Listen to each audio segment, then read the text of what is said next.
Last week, the families of hostages still being held inside the Gaza Strip, as well as families of soldiers who are fighting inside of Gaza, succeeded in blocking over 100 trucks of humanitarian aid from entering the Gaza Strip. Now, their chant was that no more aid be sent into Gaza until the hostages be released.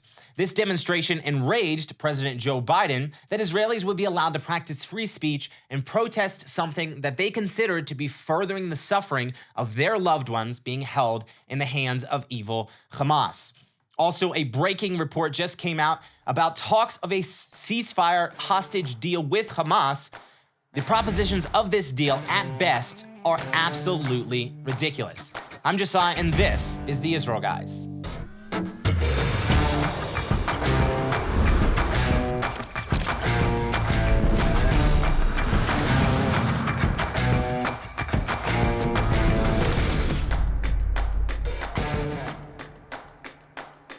Welcome to the Israel Guys, where we believe that in a world of Jew hatred and anti-Israel propaganda, you should have a direct connection to the land and people of Israel. Welcome back to the show, guys. Great to be here with you again this week. First off, make sure to subscribe here on YouTube if you have not already and enjoy watching these videos. We appreciate if you subscribe. Hit that like button and hit the notification bell so you never miss an episode of the Israel Guys. Make sure to follow us on all our social media. We're on Facebook, Twitter, and Instagram. Also, feel free to follow me on Twitter at Josiah Hilton 98. Link is in the description below. All right, guys. So interesting things happened last week with the humanitarian aid that is being sent into the Gaza Strip from Israel. Mind you, this is Israel's allowing this aid to be sent into Gaza, mostly from international pressure, a lot of it coming from the American administration, pressuring Israel into sending this aid inside of Gaza. But last week, family members of hostages who are still being held in Gaza, and family members of hostages, some of these hostages are not alive anymore. Some of them have died at the hands of Hamas inside the Gaza Strip. And also families of soldiers who are fighting inside the enclave of Gaza, gathered at the Kerem Shalom crossing, which is in the south, to block the convoy of humanitarian aid heading into the Gaza Strip. Kerem Shalom is a very southern crossing from Israel into Gaza. It's basically like on the border with Egypt there. The border, Gaza, Egypt, and Israel right down there in the corner. And they gathered there, and there have been protests that have been taking place at this crossing since the aid was started being sent into Gaza. And I believe it was either late October or early November, they started sending humanitarian aid into the Gaza Strip.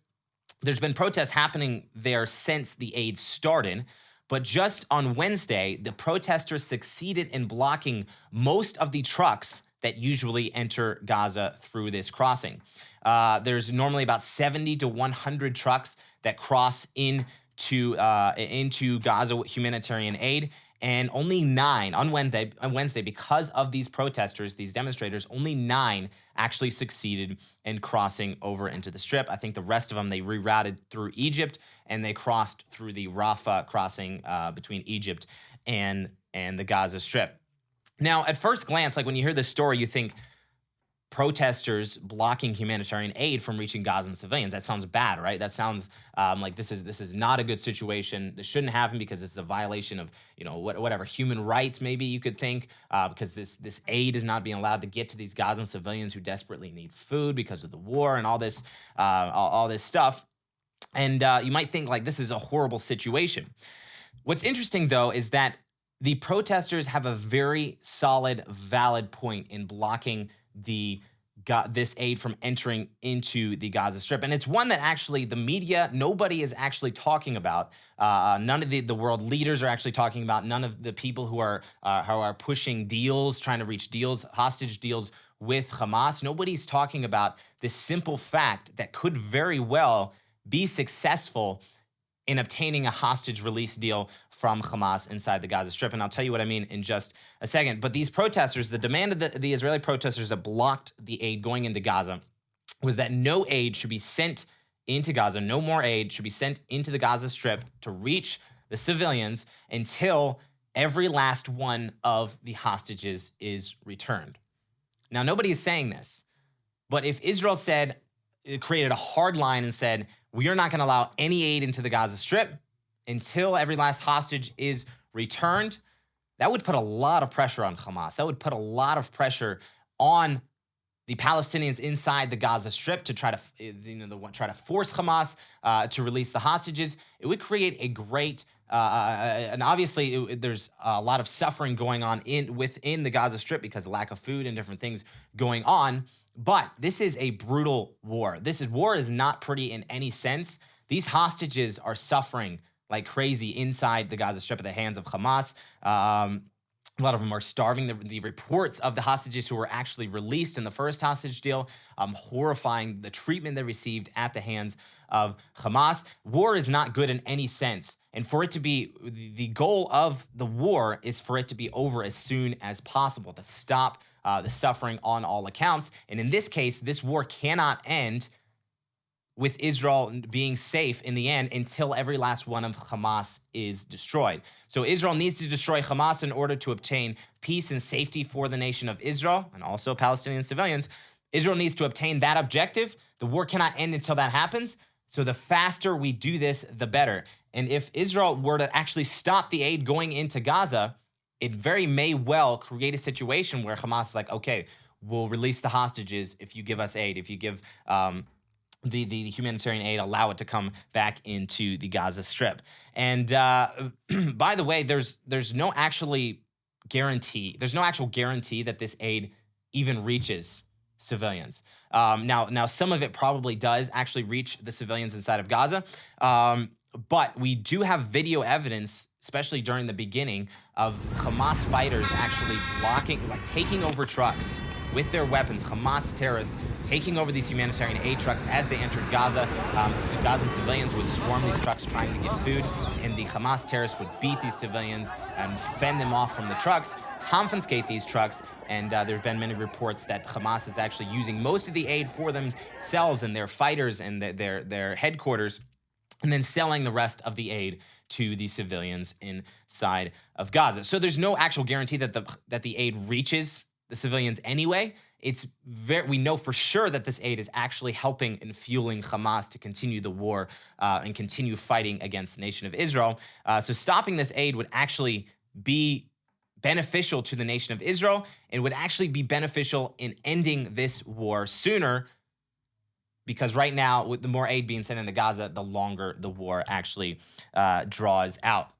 The crazy thing is that why does the world expect Israel to give free stuff to their enemy who attack them? Like, did you just think of this in like a regular sense? Any other war, a nation attacks another nation, or a people attacks another nation, and everybody expects the nation that gets attacked. Nobody expects them to give free aid into the people who attack them, right? In this case, Gaza, Hamas declared war on Israel when they came in and attacked civilians on October 7th. Israel fought back, entered the Gaza Strip, and said, we are going to destroy Hamas, so they cannot attack us anymore. And everybody says, oh, Israel, you have to allow aid. You have to give Hamas aid, food and humanitarian aid, so they can continue to eat and they can continue to, fight you and continue to carry out their goal of annihilating the state of Israel. Guys, that really makes no sense in any logical way. And it's something that we cannot expect Israel to do. And we need to actually fight that, because most of the world leaders and most of the international media expects Israel to do this. And then when Israel says, puts any sort of reservation, or when protests like this happen, stopping this aid, everybody cries bad on Israel. Oh, Israel's committing genocide. Israel's starving the Palestinians of Gaza. These are not true in any sense of the word, and we have to get our minds when we're looking at this whole Gaza war. We have to get it more in a logical. Here's what actually makes sense. Put aside our biases. In a war, there's a right and a wrong here, guys, and it's really, really not that complicated. Do you know that one of the best ways to support Israel right now during this war is to buy products from Israeli businesses? Our friends at Blessed by Israel ship the beautiful products of small businesses and families from Israel's heartland to people all around the world. You can buy the wonderful taste, smells, and goodness of the Promised Land, and Blessed by Israel ships them straight to your doorstep. Check out the amazing extra virgin olive oil, savory spices, cosmetics, hand creams, soaps, lotions, chocolate, recommend the chocolate, coffee, and much more. The best part about this is that at the same time as you enjoy the goodness of the land of Israel, you are also blessing the faithful pioneers who are restoring and rebuilding Judea and Samaria. That's right. Your purchases are an effective way to contribute to strengthening Israel. So head over to blessedbyisrael.com. That's blessedbyisrael.com to buy the wonderful products of Israel's heartland and support the pioneers of Judea and Samaria. Again, go to blessedbyisrael.com, or much easier, click the link down in the description below. So these Israeli protesters succeeded in blocking a lot of this aid from entering through the Israeli crossing into the Gaza Strip. And in response to this, guess who had to get involved?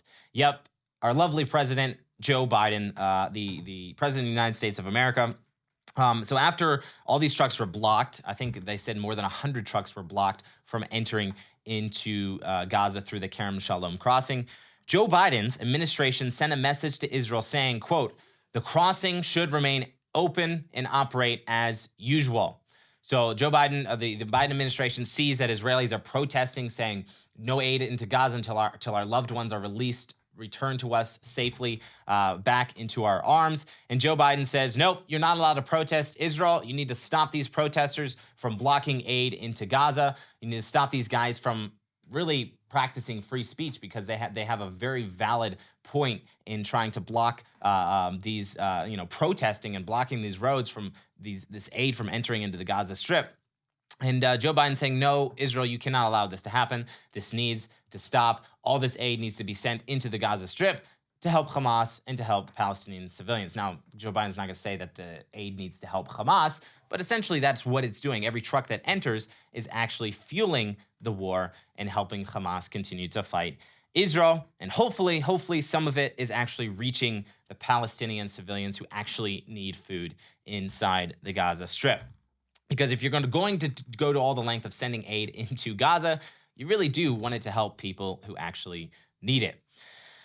All right, guys, I want to read this report here that just came out yesterday, actually, from the Wall Street Journal. And this is about a ceasefire or a new deal that negotiators are trying to reach, trying to push between Israel and Hamas. A hostage release deal, I think is what they're calling it.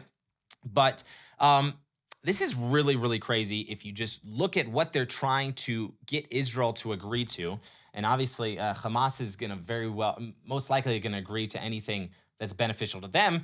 And after you hear what I'm about to read here, you're going to very much realize that this is complete win 100% for Hamas.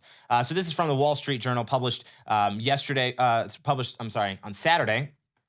It said international mediators are proposing a deal to secure the release of all the remaining hostages in Gaza in exchange for roughly a 4-month ceasefire.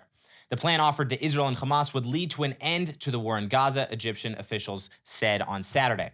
So the proposal calls for an initial pause in fighting of 6 weeks to allow for the release of children, women, and elderly in need of urgent medical attention. In exchange, Israel would set free a significant number of Palestinian prisoners and increase the flow of aid into Gaza. This is according to Egyptian officials. The following phases would see Hamas releasing Israeli female soldiers and then male soldiers and human remains. So talking about maybe a 4-month ceasefire in exchange for hostages being released. Not only does Israel stop attacking Hamas inside the Gaza Strip and stop killing terrorists, not only do they stop, but they also release Palestinian terrorists from Israeli prisons and increase the humanitarian aid being sent into the Gaza Strip. So 6 weeks, so the initial would be 6 weeks of ceasefire, pause in the fighting, allowing for just the release of some of the hostages, not all of them, some of them, the first 6 weeks. And then Israel needs to release more terrorists from Israeli prison, increase the flow of aid into Gaza. And then maybe Hamas would release more Israeli female soldiers. And then after that, male soldiers and all the dead hostages that are being held by Hamas in Gaza. So the report goes on, it says, in return, Hamas would get, as if Hamas didn't get everything already, like this is already just like a free a free, here's your lunch served on a silver platter right to Hamas. So back to the report. In return, Hamas would get international guarantees included from the U.S. that during the pause in fighting, a comprehensive agreement would be reached that would lead to a permanent end to the war that has engulfed Gaza since Hamas militants attacked southern Israel on October 7th. The U.S. has designated Hamas as a terrorist organization. So the Wall Street Journal is saying here that this is what is being mediated and being some of it's coming from U.S. negotiators that are trying to negotiate this deal. That what I talked about before, a 6-month pause, some of the hostages would be released. Israel would release Palestinian terrorists from their prison into back to their homes. Israel would increase aid into Gaza, and then then Hamas would potentially release more hostages from the Gaza Strip. Maybe not all of them. Maybe it's talking about all of them. But then Hamas would get, during this time, they would get a guarantee that the war would be ended and no more fighting be allowed to continue. Guys, this is a 100% win for Hamas. And this is what they're trying to push on Israel, get Israel to agree to. 100% here, Hamas, you're having a very hard time fighting Israel right now because Israel has the technology and they're fighting. Israel's a much better army. They also have a much better cause they're fighting for. They're fighting for their loved ones, the safety of their loved ones. And Hamas is hiding behind civilians and human shields inside the Gaza Strip. So the world is saying, oh, Hamas, you're having a very hard time fighting Israel right now. You're losing. You're losing very bad in the Gaza Strip. I got it. You still have hostages. Let's create a deal with Israel where we'll force Israel to give you everything you've ever wanted, including an end to this war, so to allow you to rebuild terrorist infrastructure inside the Gaza Strip. We'll force Israel into that, and in return, you might have to give up most of the hostages that you still have inside of the Gaza Strip, the ones you haven't killed yet, unfortunately. I hate to say that, but some of them Hamas has already killed inside the Gaza Strip. Guys, deals like this are no deals. Like this is something that Israel, I hope, and according to this report, there have been no official response from Israel or Hamas to these negotiations, to these reports yet. But there was another report from the New York Times saying that a deal could be reached. I don't know if it's this exact deal or something along these lines could be reached within the next 2 weeks, which is very, very concerning. Hopefully, Israel, and we can continue to pray for wisdom on behalf of the leaders of Israel, for strength and courage to do what's right and not give in to any of this international pressure. But hopefully Israel will not agree to anything like this, because as I said before, the only way Israel can live in safety and security after this war is that Hamas is 100% disabled. All their fighters are either killed or captured. All these terrorists who committed this atrocious massacre on October 7th and the days following. All these people need to be brought to justice. The leaders of Hamas need to be eliminated or captured, and only then can Israel rest and realize that the Hamas is no longer a threat. Then Israel can live within the state of Israel in safety and security. So, guys, please continue to pray for the nation of Israel. Israel needs your prayers. Israel needs your voice of support, especially when we have such ridiculous statements coming from our government inside of the United States, President Joe Biden. Every day I'm surprised with just the things he comes out with and the Biden administration comes out with against Israel, condemning Israel for genocide, condemning Israel for killing civilians, and forcing Israel to do what they think is best, which is actually the opposite, the worst case for Israel to actually take place. Guys, thank you so much for tuning in today. Continue to pray for the nation of Israel, for safety, for victory inside the Gaza Strip. Guys, we can pray for victory, that Israel will succeed against the evils of Hamas inside the Strip. Don't forget to check out Blessed by Israel and buy Israeli products to support the people who are living here inside Judea and Samaria. Don't forget to subscribe and get the conversation going down below. As always, tune out the fake news and tune into what is actually happening here in the land of Israel. Remember, we'll be back every day, Monday through Friday, with your direct connection to the land and people of Israel.